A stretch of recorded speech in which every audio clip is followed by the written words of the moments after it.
Hello friends, in today's video we are going to discuss in detail the Doctrine of Lapse, which was implemented by Lord Dalhousie. So let's start with a story. The story is that a herd of buffaloes had to cross a river. They needed a wooden boat to cross the river. They saw something like a wooden boat near the shore. First buffalo got suspicious. He said that it looks like a crocodile, not a wooden boat.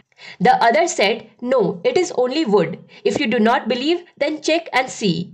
First, the buffalo threw a stone. He checked it by hitting it with a stick. After that, he threw water and again checked. And after being completely satisfied, he felt that it was not a crocodile but a piece of wood. So after being completely satisfied, the first buffalo climbed on it thinking that thing to be a wooden boat. But he did not know that it was not a wooden boat but a crocodile, which was eagerly waiting to hunt those buffaloes. Similarly, all the buffaloes got trapped in the crocodile's trick one after the other. Basically, in this story, you get to see the crux of both Britishers' subsidiary alliance and Doctrine of Lapse. By implementing the subsidiary alliance policy, Lord Wellesley had convinced the Indian princely states that Britishers can be trusted.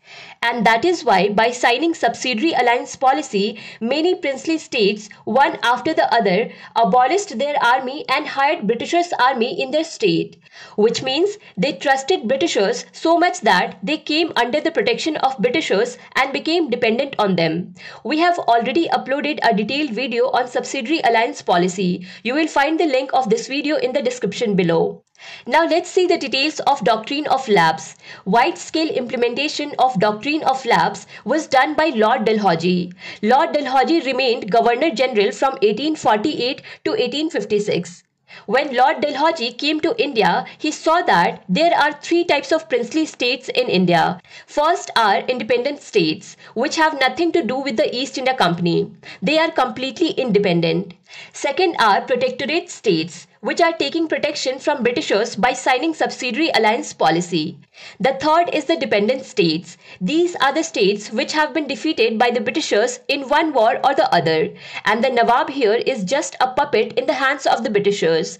Lord Dalhousie implemented the Doctrine of Lapse, and only protectorate states and dependent states came under its ambit. What used to happen was that it has been going on in our place since ancient times.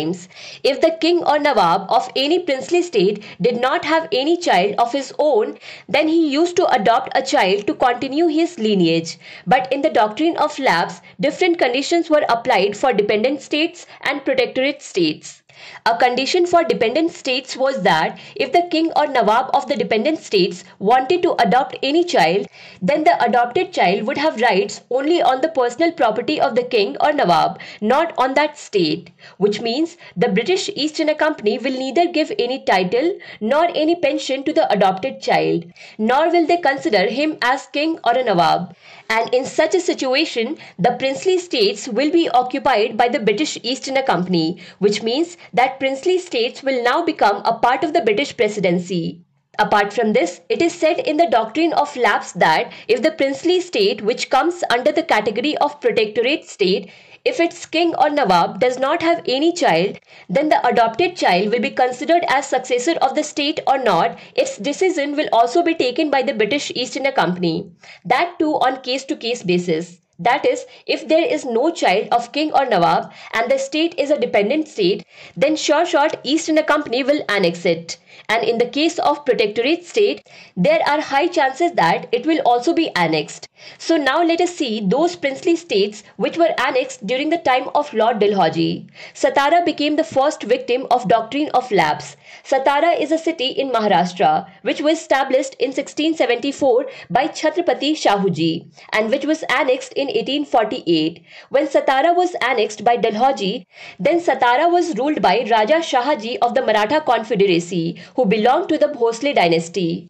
Raja Shahaji had no children, so he adopted a child. After that, Shahaji died in 1848. After that, the Britishers found some irregularity in the adoption. Basically, they found that there was something wrong in this adoption. Adoption was nullified and said that in such a situation, the adopted child cannot be made king. And with this, Satara was annexed. and Satara was made a part of Bombay Presidency of Britishers.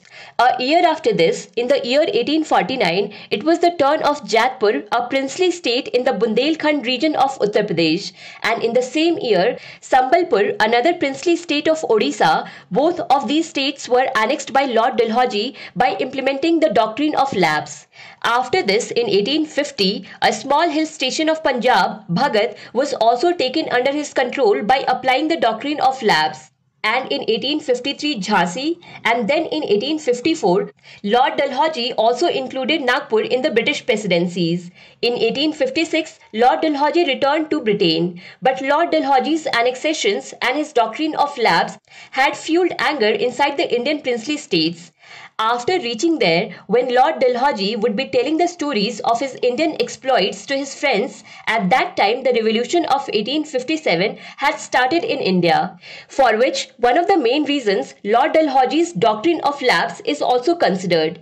Finally, in 1859, the British government had removed the Doctrine of Lapse. To understand Indian history and Indian polity in detail, do follow Bookstawa playlist. Link is given in the description box. Thank you for watching Books.